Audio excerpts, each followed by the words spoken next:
CMR shopping mall Dasara ధమాకా offers అద్భుతమైన offers తో పాటు అబ్బురుపరిచే స్పాట్ గిఫ్ట్స్.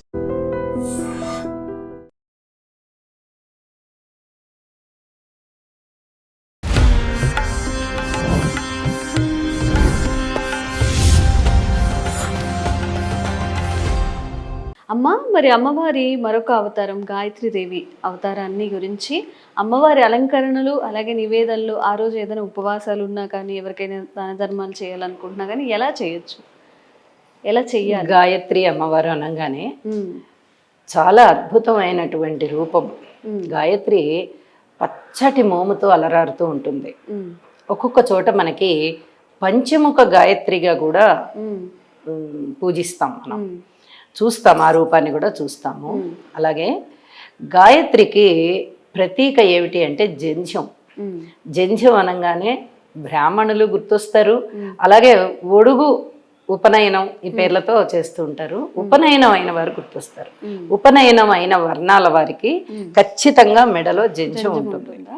జంధ్యం కంపల్సరిగా ఉంటుంది. అది ఏమిటి అంటే గాయత్రికి సూచన. గాయత్రి 3 సంధ్యల గాయత్రి చేస్తారు. గాయత్రిని ఉపాసన చేస్తారు. గాయత్రి 3 సంధ్యల వేళ అంటే ఉదయ సంధ్య, ప్రాతకాలంలో సూర్యోదయం వేళ, అలాగే మధ్యాహ్నం అపరాహ్న వేళ, మళ్ళీ సాయం సంధ్య వేళ. ఈ 3 వేళలా కూడా అర్ఘ్యం, సూర్యుడికి అర్ఘ్యం ఇవ్వడము, సంధ్య వార్చడము, ఇవన్నీ పేర్లు వినే ఉంటారు మీరు కూడా. అదేనమాట. అయితే ఈ గాయత్రిని ఉపాసించే వాళ్ళకి అద్భుతమైనటువంటి బలము, వాక్ సంపద, సిరి సంపదలు, భోగభాగ్యాలు, ధనము కావాలంటే ధనం ఇస్తుంది, వివాహం కావాలంటే వివాహాన్ని ఇస్తుంది, సంతానం కావాలంటే సంతానాన్ని ఇస్తుంది, జ్ఞానము కావాలంటే జ్ఞానాన్ని ఇస్తుంది, వేదాలని కూడా ఇస్తుంది ఆవిడ. అంటే వేదాన్ని ఇవ్వడం అంటే వేదం మనం చదువుకుంటే అది తొందరగా మనకి అవగతం అవ్వడము, అర్థము తెలియడము, అది తెలిసిన తర్వాత మనం దాన్ని ఆచరించగలగడము. ఇప్పుడు అర్థం కాకపోతే ఏదో విన్నామంటే విన్నాం అనుకుంటారు, ఆచరించలేరు ఎవరు. అది అర్థమైతేనే దాన్ని ఆచరించగలరు. అలాగే మనకి వేదాలు ఉన్నాయి. సామవేదం, అథర్వణ వేదం, యజుర్వేదం, ఋగ్వేదం, ఇవి వేదాలు ఉన్నాయి. ఈ వేదాలన్నిటికీ కూడా దేవత ఎవరు అంటే గాయత్రి అమ్మవారు. సృష్టి ఆది నుంచి ఉన్నది గాయత్రి. గాయత్రి మూల విరాట్ కింద కూడా చెప్తాం మనము. అంత అద్భుతమైన రూపం అన్నమాట. గాయత్రిని ఉపాసన చేస్తే అసలు ఈ జన్మ రాహిత్యం అయిపోతుంది. అలాగే బ్రహ్మహత్య పాతక దోషాలని ఉన్నాయి మనకి. అవి ఏంటంటే ముఖ్యంగా మనుషుల్ని గనక చంపినట్టయితే బ్రహ్మహత్య పాతకం వస్తుంది. ఆ బ్రహ్మహత్య పాతకం అనేది గాయత్రి ఉపాసన వల్ల పోతుంది. అంత అద్భుతమైన దేవత అనమాట. ఇక ఏ దేవత అయినా దేవుడైనా బ్రహ్మహత్య పాతక దోషాన్ని తీయలేరు, కానీ గాయత్రి తీసేస్తుంది బ్రహ్మహత్య. పొరపాటున ఎవరినైనా మన వల్ల చనిపోయినప్పుడు అంతేనమ్మా, అది ఆ హత్య దోషాలు అలాంటివన్నీ కూడా తీసేసేయగల చాలా పరమ పవిత్రమైనటువంటి శక్తివంతమైనటువంటి దేవత, అద్భుతమైనటువంటి దేవత అండి గాయత్రి. అంటే చాలా పవర్ఫుల్. అది ఉగ్రము కూడా ఆవిడే, శాంత స్వరూపిణి కాదు ఆవిడే, ఉగ్రంతో ఉంటుంది. వేదాలన్నిటికీ ఆవిడ మాత, వేదమాత గాయత్రి. అలాగే ఈ దోషాలన్నిటిని తీసివేయగలుగుతుంది. ముఖ్యంగా వాక్కులో ఉంటుంది ఆవిడ. సరస్వతి అమ్మవారి లాగానే ఆవిడ కూడా వాక్కులోనే ఉంటుంది. ఎందుకంటే వేదాలన్నిటికీ ప్రతీక కదా ఆవిడ. వేదం అంటేనే అమ్మ, వేదరూపిణి ఆవిడే. అలాంటి అమ్మ వాక్కులో ఉంటుంది.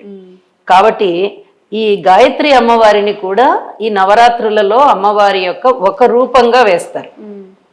ఇది చాలా విశిష్టమైనదన్నమాట. ఇక నైవేద్యం విషయానికి వస్తే పులిహార పెట్టడం చాలా మంచిది. ఎందుకంటే పులుపు అనేది ఉగ్రానికి సంబంధించినటువంటిది ఆ పదార్థం. కాబట్టి పులిహార చేయడం, నివేదన చేయడం చాలా మంచిది.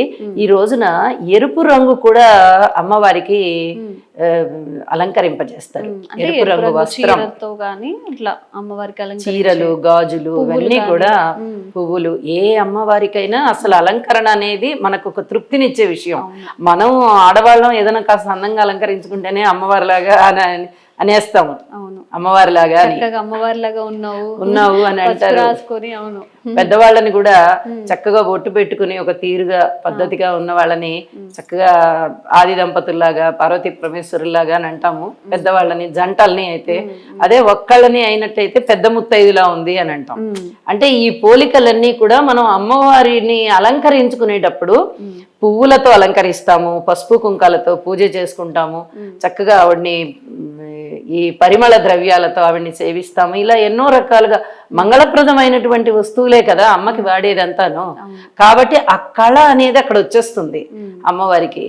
గాయత్రి అమ్మవారి యొక్క విశిష్టత కూడా అదే. గాయత్రి ముఖ్యంగా వేదాలకి ప్రతీక కాబట్టి వేదమాత గాయత్రి. తవ్వండి, తవ్వుతూనే శివలింగం.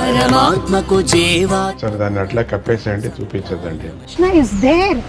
మూర్తి పూజ కాదు, సాక్షాత్ బ్రజేంద్ర నందన భగవాన్ ఉన్నారు మూర్తిలో.